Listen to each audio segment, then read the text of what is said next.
Good afternoon, everyone. I'm Raya Shadursky, and I'm a member of the Ivan Franko Homes, or IFH, Board of Directors. I'm also currently chair of the Communications and co-chair of the Quality and Risk Committees. And it's my pleasure to introduce to you today our moderator for this session. Larissa Tkachenko is vice chair of the IFH Board of Directors. She's a lawyer and has extremely varied legal experience. She's currently chair of the IFH Governance Committee and is a member of several committees working on the new IFH Center for Longevity. Now, during the presentation, you are all on mute, and we suggest that if you have any questions, that you put them in the chat section, and there's a chat button at the bottom of your screen or either at the top of your screen. And we will try to reach as many questions as we can today. And we are also recording this session. So if you miss any part of it or want to listen again, you can by going to our website. Larissa, over to you. Well, thank you, Raya, and good afternoon and welcome, everyone.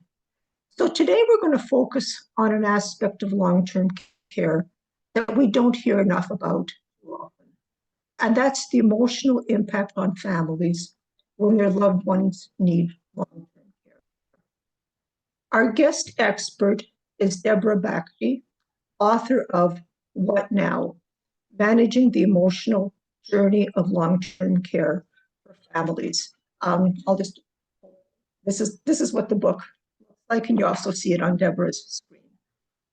Now, when I read and reread Deborah's book, I kept thinking back to the word journey in its title, the emotional journey of long-term care. Dictionaries define journey as a long trip, often with difficulties and discoveries along the way. And this is the perfect word for Deborah's book. The book shows the emotional hardships a family faces when traveling through the world of long-term care. It also shows what family can discover on this journey, including tools for overcoming difficulties and also opportunities for rewarding relationships and experiences. It's a subject for which Deborah has perfect credentials. Professionally, Deborah worked for 11 years as a senior executive in a company running over 100 long-term care homes. She then founded her own company, Think Breakthrough Inc. And this company specializes in coaching, consulting, and training for the seniors care sector, including workshops and focus groups for families and family councils. Personally, Deborah has made the journey of a family member 3 times, and she will share some of her experiences and lessons learned with us. Deborah, welcome to Ivan Franko Homes.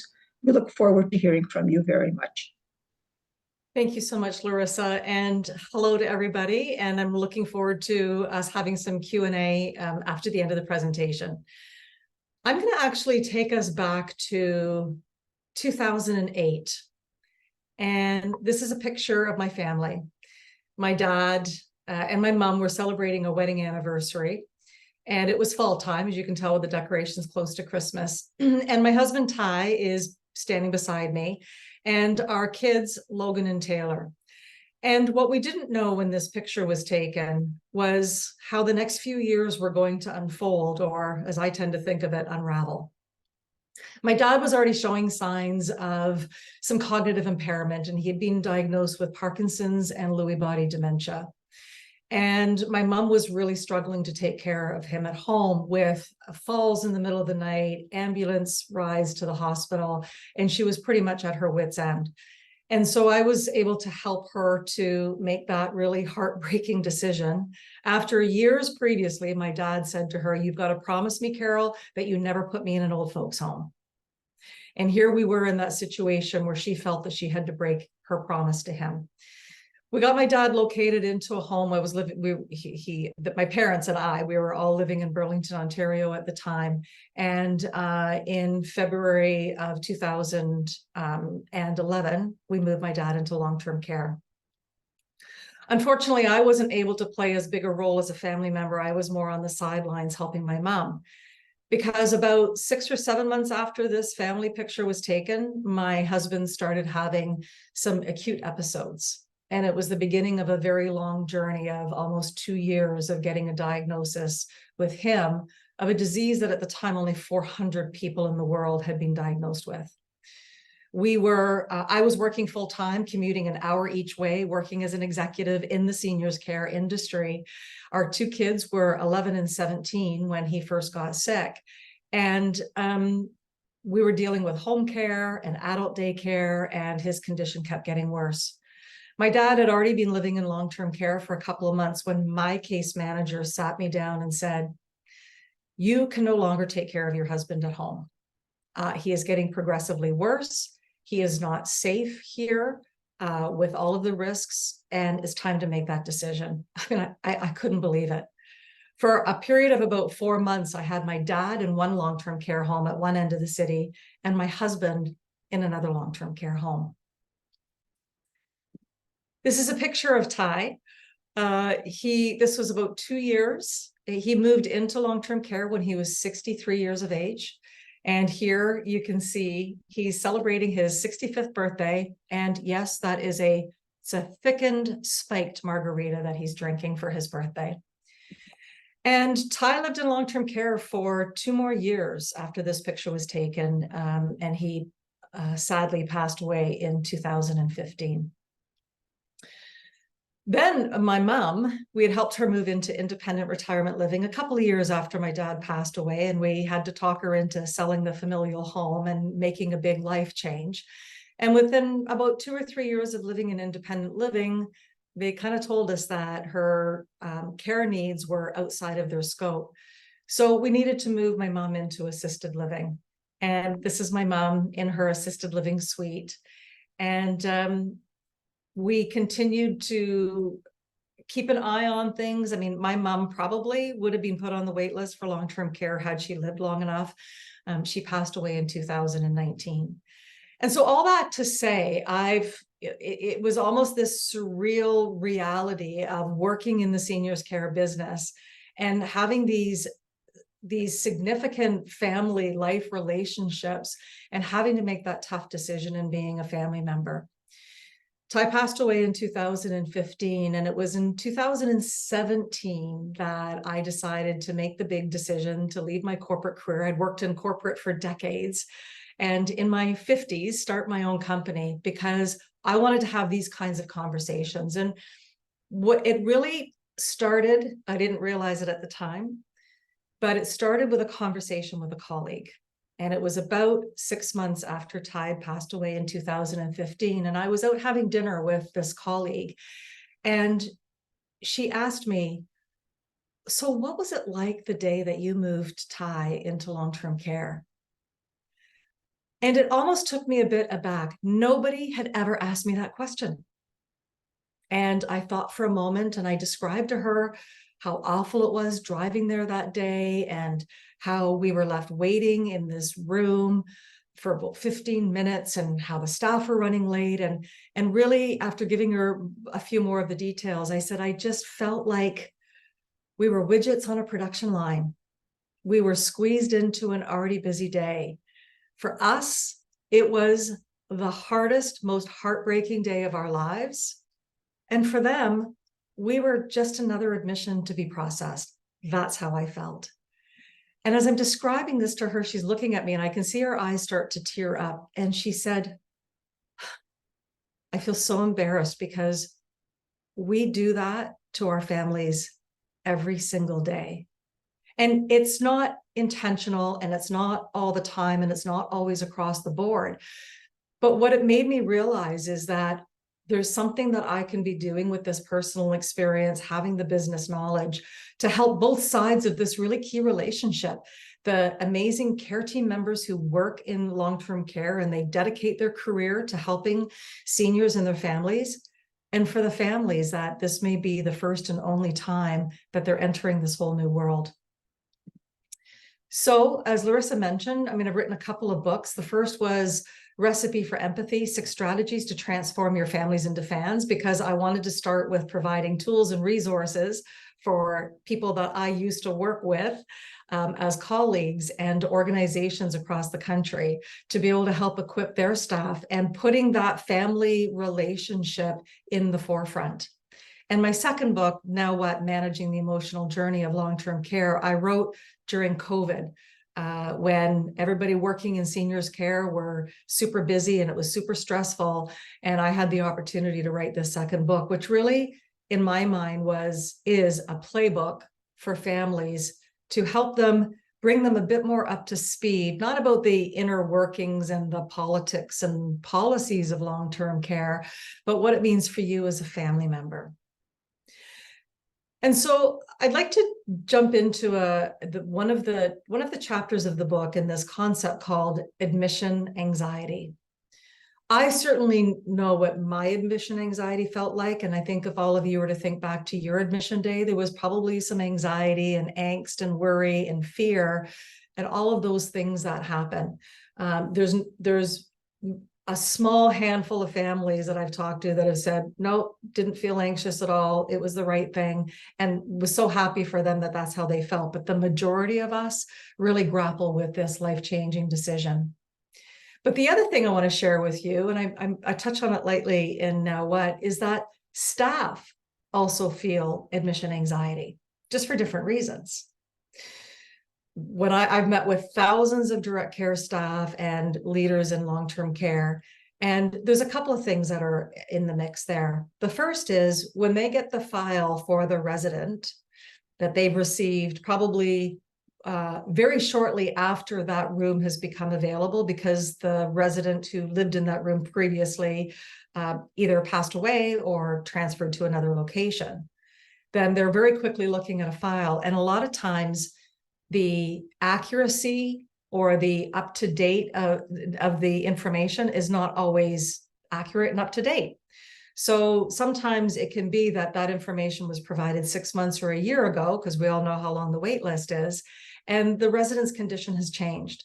So that can be a bit of a surprise and a regroup for the team. And the second is they worry and wonder what the family's going to be like. They've had some negative experiences in the past, and we can have one negative thing happen, and then all of a sudden we create this narrative. They worry and wonder how the family's going to be to work with. Are they going to be pleasant? Are they going to have expectations that they're not going to be able to meet? So you've got this situation of two parties coming together in a very significant working relationship, both wanting the same thing, the quality of care and life for the resident, the family's loved one, but they're coming at it from different angles. So going back to the family admission anxiety, there are 3 gaps that contribute to that admission anxiety in the very beginning. And when I say admission anxiety, that can last for weeks or months as we get integrated in our new role. So there's the 3 gaps that I want to share with you. And the first is the knowledge gap.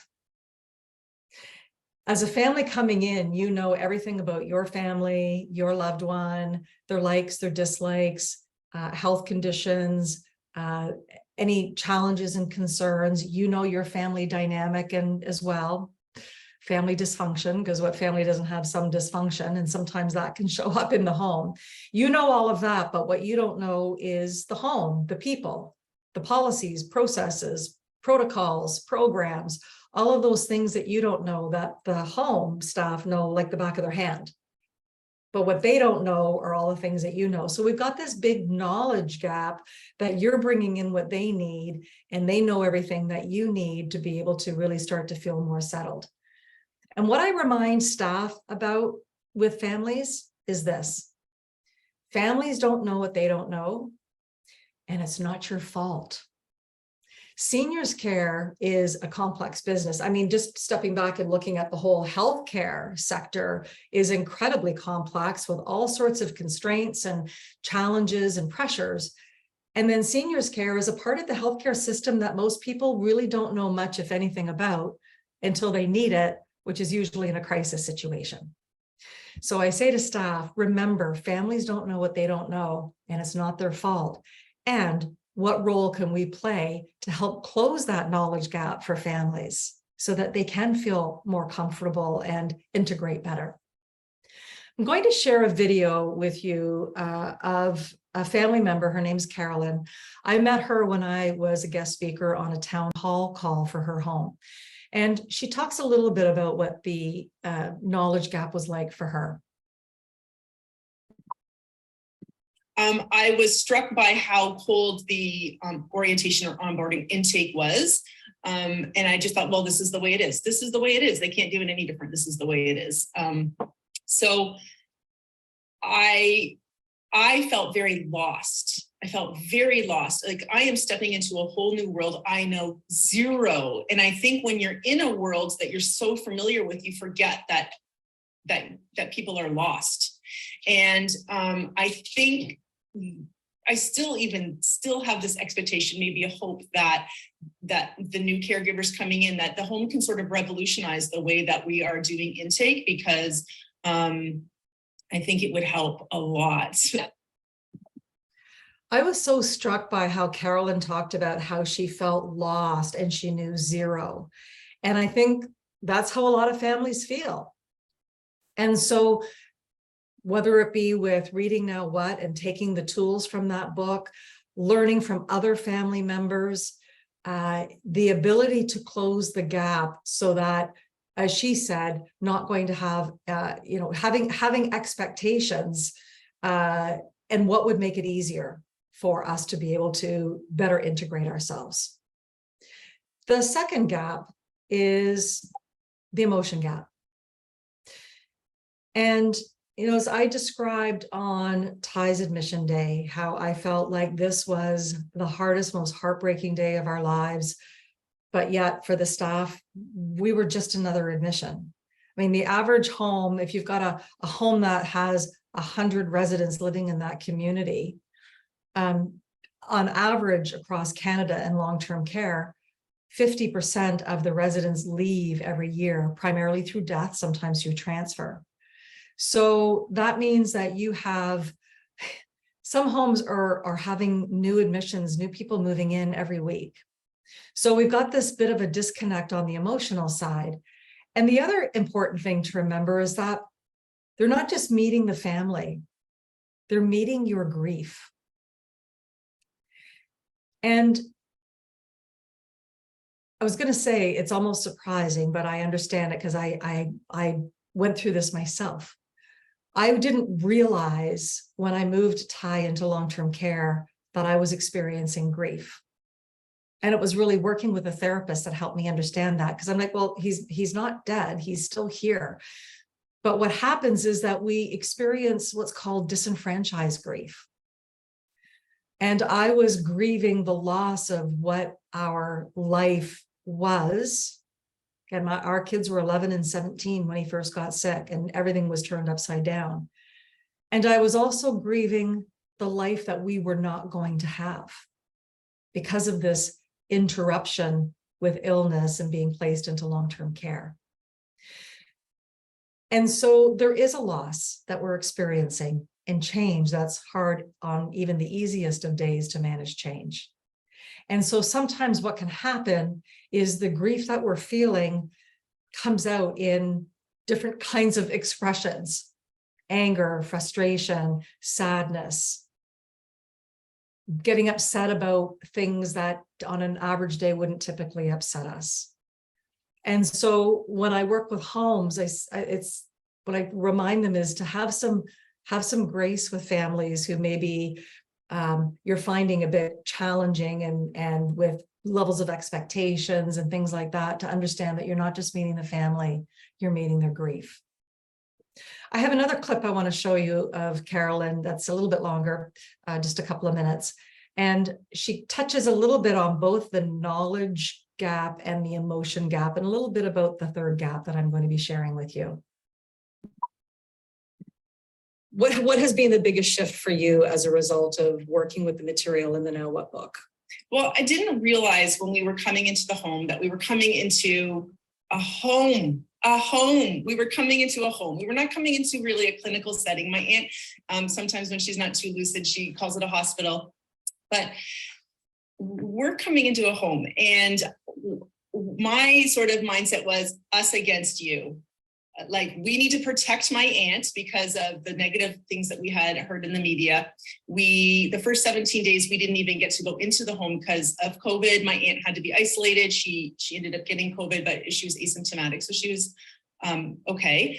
But, she had fallen a few times. And because I didn't understand anything about how the home worked, I didn't know who to go to. So I was going above the head nurse to the director of care. That's what I had to do. I want to escalate it. You want the best. Right.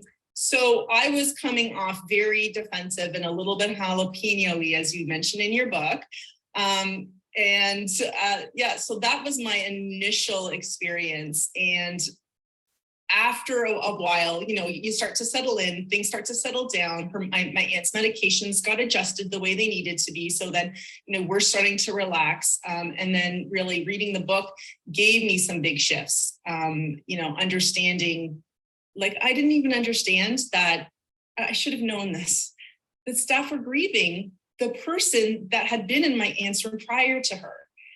And I'm a very empathetic person. Once I clued in, because I didn't realize that the staff actually really cared. And the more I observed and the more I realized my aunt relied on her one main PSW and the relationship that they have, I could just relax and take a breath and say, and really observe and evaluate and think, like, how do I want to have any interaction that could be potentially tense? How do I want it to end well? Because I want it to end well for me and my aunt, but also for the staff, because I need to honor them as well. They're doing not only a work, it's a gift. It's a ministry. I'm not even sure what you could call it. It's a life calling, because nobody's in that business for the money. Right. She covered a lot in that. And a couple of things I want to point out. When Carolyn said, going in with the narrative, us against you, and everything that they'd read in the paper, and it was through COVID, and everything was heightened during that time. And recognizing that what I was hearing in that was that she had the opportunity to build empathy, because empathy works both ways. And it's always interesting to me when families say, I didn't realize that the staff really cares for our loved ones. Because people on the caregiving side going, really? Because that's why we do the work that we do. And so part of that was the closing of the knowledge gap, and really getting in touch with the emotions and what that feels like to be a member of the community, which leads to the third gap that I want to share with you, which is the identity gap. I wish that somebody had given me a job description on that admission day to say, just so you know, Deb, we're here, we've got you, your role has changed.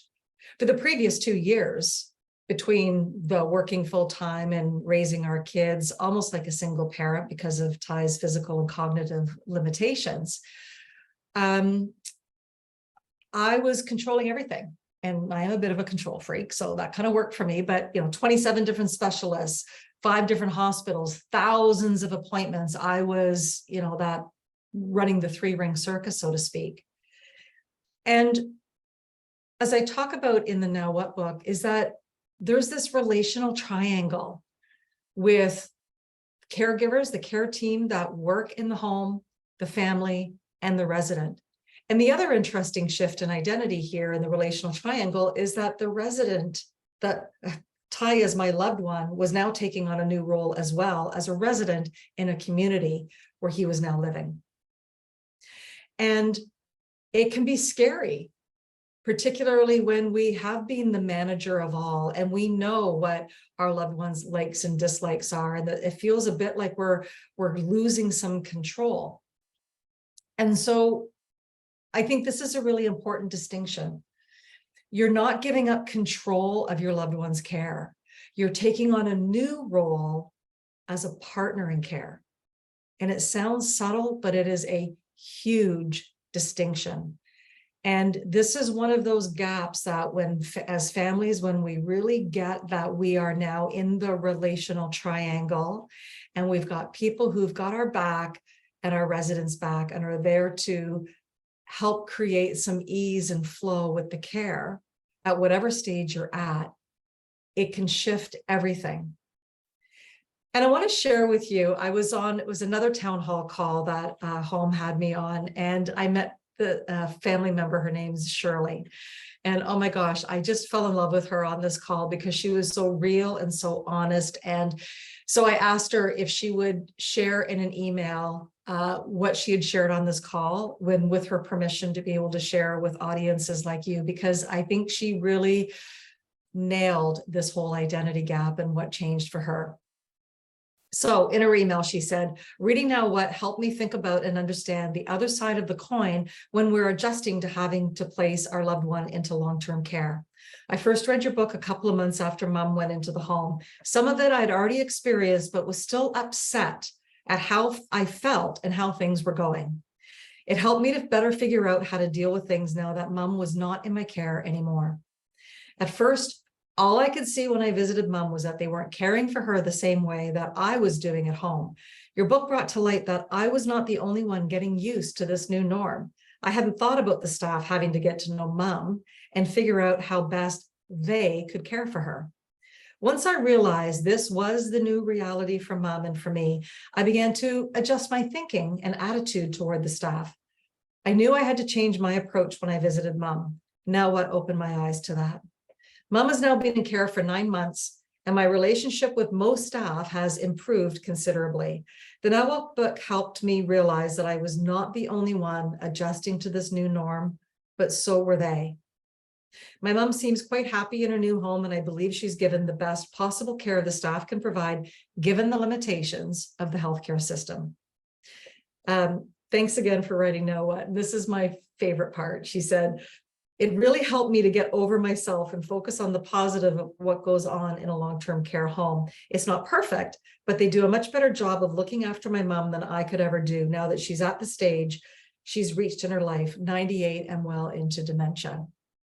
And when she was on this call, she said, I know I was driving the staff absolutely crazy. I'd be in there and I'd be going, I don't take care of my mom like that. She doesn't like it like that. Why are you doing that? And she was just hovering, you know, like the helicopter daughter.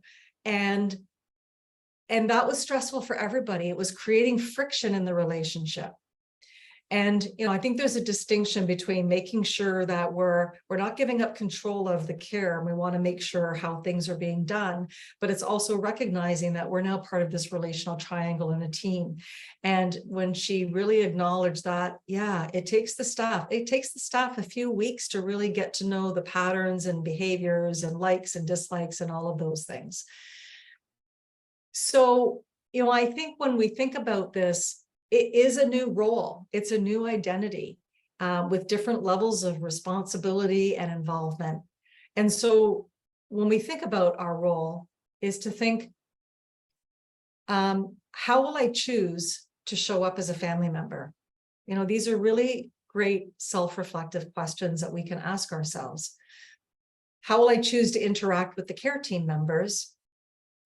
And how can I respond versus react when issues arise? And heads up, there will be issues. This really goes back to that whole philosophical approach of we always have the power to choose how we respond to any situation.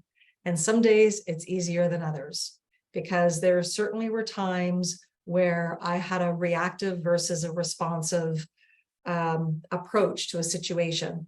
And situations that, you know, when issues arise could be lost socks, misplaced laundry, broken glasses. I mean, in the 4 years that Ty lived in long-term care, there were issues, but how we're able to work as partners in care to resolve those issues is really where the sweet spot is. And that leads me to, there's a chapter in Now What called What's Your Family Flavor? And Carolyn referred in that last video about kind of being a bit jalapeno-y. And truth be told, I almost didn't include this chapter in the book. I was worried I didn't want to be offending any family members. And yet I felt like, hey, we all have jalapeno moments in life in general. And also, I wanted to give families a heads up. If you're noticing that staff are avoiding eye contact with you or deacon down the hall or, doing whatever they can to avoid you, it may be that there's some jalapeno stuff going on. And I really wanted to keep it lighthearted and somewhat fun for, can be a testy topic. We are talking about an emotional journey. And I also think that families aren't just one flavor. You may have a predominant flavor. Every home's got sweet and savory families. They're the ones that they volunteer and they help fundraise, and they are your ambassadors. They're out in the community saying, my gosh, this is such an amazing place, and I'm so glad that my loved one is here. And usually staff know the family's names, they know the dog's name. I mean, they've got a really solid relationship. And when issues come up, they can work with it effectively. Salt and pepper families tend to think of as sometimes they're just physically not able to visit the home because of location. But when we're having our salt and pepper moments, things are going well. We've got also our lives and kids and work and other family members that are going on. It's the jalapeno moments that we have that can really create that friction and stress for the families as well as the staff. And that's going back to what is our role in getting clarity in that. And when we can close the knowledge gap and close that emotion gap and really get clear on our identity and role, then it tends to minimize the jalapeno moments because we've got more tools at our disposal. I mentioned earlier about how when we start our relationship, we're moving our loved one into a long-term care home, something that we never really anticipated. This was not part of my husband and my retirement plan by any means. And all of that uncertainty and the admission anxiety, that we're starting the relationship in a bit of a deficit. Long-term care provides a valuable, much needed service. But 97% of Canadians want to age in place at home. So I think it's fair to say none of us really want to end up living in or having to move a loved one in long-term care from that emotional standpoint. We'd rather that our loved one never got ill and never needed the care. And so where it's important in the opportunity is to be able to make deposits into the relational bank account from the very start. How you start the relationship can set the tone for the relationship. And this is a big part of the training that I offer to homes. How do you make deposits into a relational bank account with a family that doesn't know what they don't know? You're meeting their grief and they're afraid of giving up control and handing over the keys, so to speak, to people that they've never met before that are going to be a big part of their lives now. And the other contributor to that are the narratives. So you heard Carolyn when she talked about the us against you. That was a narrative that she was bringing into her aunt's new home because of, well, right in the midst of COVID and all of the negative media that was occurring. And she would say to you, that home with her aunt being placed there was an absolute blessing and a necessity. And so, we look at what are the narratives that we have. And narratives work both ways because you've got families that are coming in with narratives, and you also have care teams who can have narratives about the difficult family, right? The jalapeno family. And so it's really breaking down those barriers to say, if there's friction in the relationship, it's not about the people, it's about the relationship and the interaction. One of the things that I love this quote, and it's take responsibility for the energy you bring into this space. Dr. Jill Bolte Taylor wrote a book called My Stroke of Insight. And she was a brain doctor who studied strokes. And she had a stroke. She was in her, I think, mid to late 30s.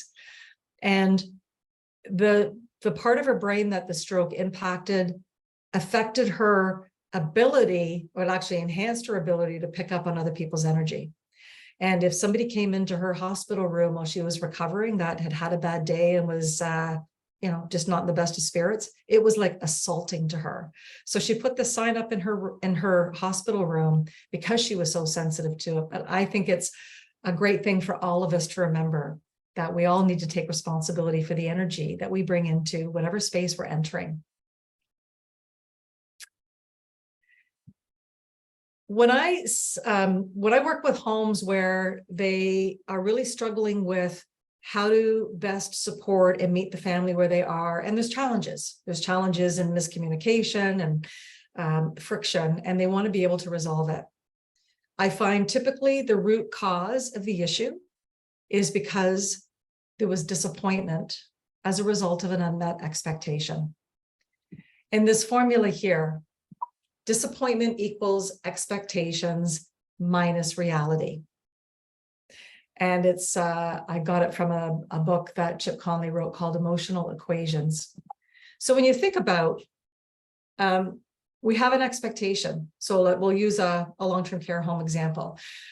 Sometimes families feel like, okay, now that my mom's in long-term care, she was having all sorts of falls at home. She's never going to have a fall because now she's in long-term care and they have 24/7 one-on-one care. And there's a knowledge gap there. And then one day they get a phone call from the home to say, just want to let you know your mom had a fall. She's okay, but she's had a fall. And so we're going to look at some, different strategies. What do you mean my mom had a fall? She's not supposed to fall. She's in long-term care. She's got 24/7 one-on-one care. Right? Then there's the disappointment that can then lead to friction and loss of trust. And what we want to be able to do is get ahead of that. Remember, families don't know what they don't know, and it's not your fault. So we want to look at how do we manage and clarify expectations so that we're not coming in having what I'm going to call unrealistic expectations. And again, no shame, no blame. It's because we don't know what we don't know. And so, looking at with this, and this is part of in my book, Recipe for Empathy, the last E is expectations. Be clear on what they can expect from us and what we can expect from them. And so I actually encourage families, if I'm talking to a family one-on-one that's just starting their journey, is to say, how can you clarify your expectations if you don't know what you don't know?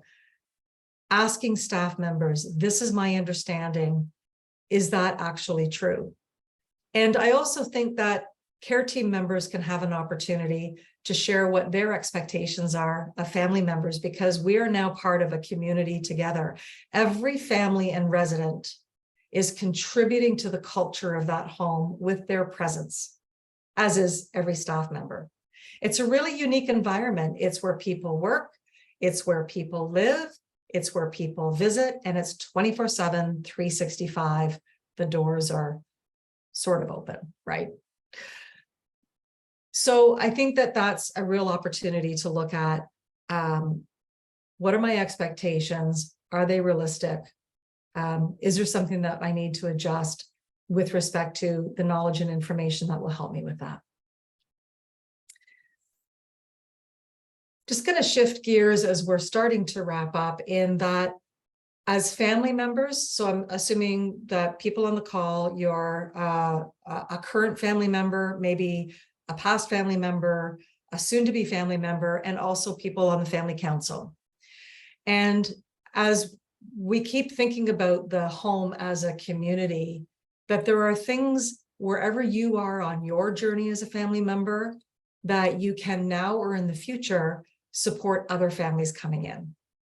I know that when I first moved Ty into long-term care, I was actively seeking a mentor, another family member who also had a younger husband or wife in the home. And that was hard to find. But I was looking for someone who'd already gone around the corner and knew what things were like for them that they could help me with. And so I want to invite that for all of you here as well. And here's some ways that we can consider that. Let them know they're not alone so that they feel seen and heard. It's amazing to me how, because the first time that somebody asked me how my move-in day was and how I felt was, 4 years later before somebody asked me that. Families feel like maybe other people don't understand. And sometimes the guilt is contributed with other people, family and friends, thinking that they're helping when they say, well, can't you just keep them home a little bit longer? You're not really going to put them in a home, are you? So this party, you're part of a club, and new families coming in, we want them to know that they're not alone. What they're feeling is normal. The grief, the guilt, the relief. You know, that's the thing. We can sometimes feel relieved that now we have a care team that's helping us, and then we feel guilty that we feel relieved. It's crazy. So letting them know that their feelings are normal. And it still surprises me when families are like, oh, I thought I was the only one that felt that way. They have agency over their presence, family flavors, right? We all have agency over our presence and how we choose to show up, and can be there to help them, talk them off the ledge if things are really stressful.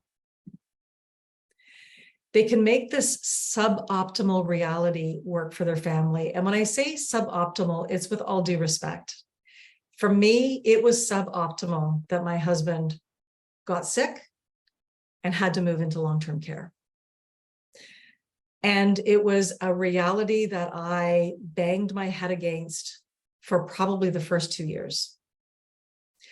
And so if we can recognize that this isn't the ideal retirement, growing older plan, then it's, and as part of the chapter of the 7 A's, is that the sooner we can get to that place of acceptance, understanding that it's not ideal. The family's role in the relational triangle is important and valued. And just reminding them that they are part of a care team now, and we're all doing our best to make sure, and we all have the shared goal of the best quality of life and quality of care for the resident, your loved one. And the helping them clarify and adjust expectations. I mean, and now what? I've got a chapter on 20 misconceptions, and they continue to be the top 20 things that families don't know, that they don't know, and it's not their fault. So you, with the experience that you have already, you can help shape those. And even just asking the question, what are some of the things that you're expecting will occur, or what kind of services are you expecting? And to be able to provide that education. I want to just start our closeout with sharing an excerpt from the last chapter of Now What? You have joined a club that perhaps you never anticipated being a member of, and yet here you are with the rest of us, learning as you go. When Ty became a resident, I couldn't possibly know that he would live in the home for 4 years. At the time, his specialist deemed him palliative, and we were told that his disease was incurable, degenerative, and fatal. Medical practitioners thought Ty would be lucky to survive another year or two. Knowing that each day was probably going to be the best he was going to feel, and that his physical and cognitive abilities would continue to decline, I myself needed to work through each of the 7 A's shared in this book. But I couldn't have done it on my own. Building a support team, both formal and informal, was a lifeline for me and my kids. As I shared earlier, it's important to be able to accept this new reality, although that doesn't mean you have to like what's happening. I remember my therapist asking me, after Ty is gone and you look back at this time, how do you want to remember it? She asked me to consider how I wanted to feel. How did I want my kids to feel? As hard as it was to think about it, I really appreciated her question. It gave me permission to lean into this experience, whether I wanted to or didn't, or not, didn't matter. This was our reality. I realized I could choose to be angry, upset, sad, kicking and fighting all the way, or I could release all of that, accept what is, and make the best of it. I used her questions as guideposts to navigate what I was experiencing.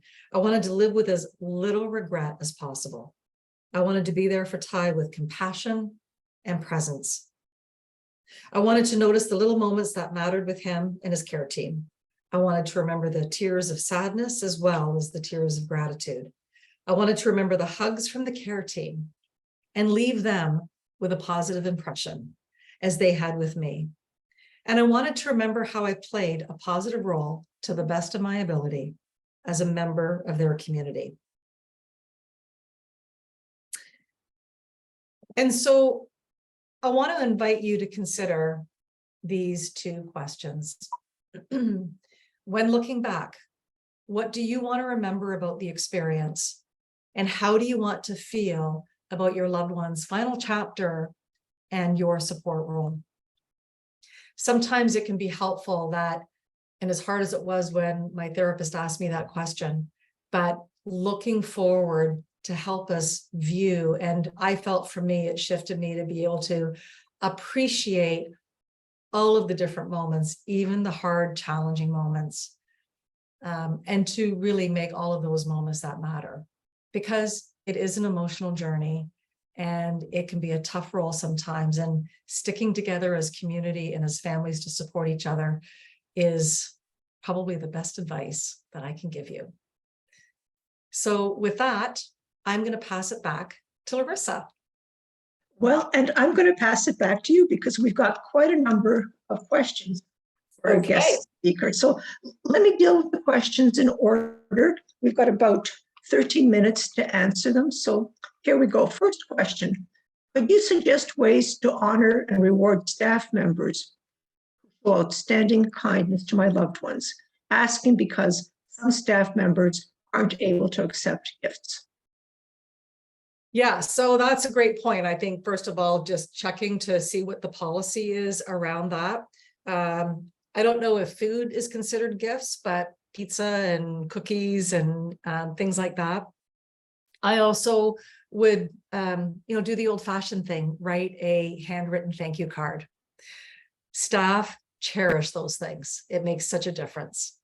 And even just that, taking the time to stop and pause and recognize, and versus it being, you're doing such a great job with my mom.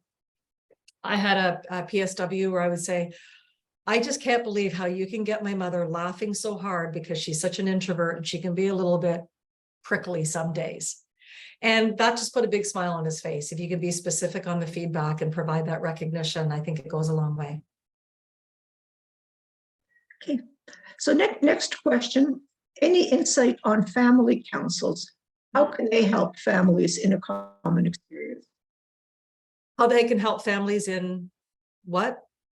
The question is in a common experience, like we're all in this together. So how can family councils help everyone in that cohort?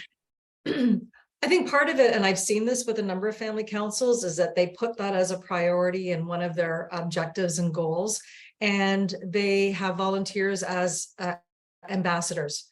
So it can be that the home lets them know, as long as the new family gives permission, that the family council member can reach out to that new family, introduce themselves, welcome them, say I'm one of the ambassadors in our home, and I'm here to, how are you doing with this? What's your journey been like so far? Get a pulse as to where that family is, and make that offer. Here's my number, or you want to meet at the home next time you're in, let me know. Love to have a coffee, or now that the weather's getting nicer, we can sit outside and have a conversation like that.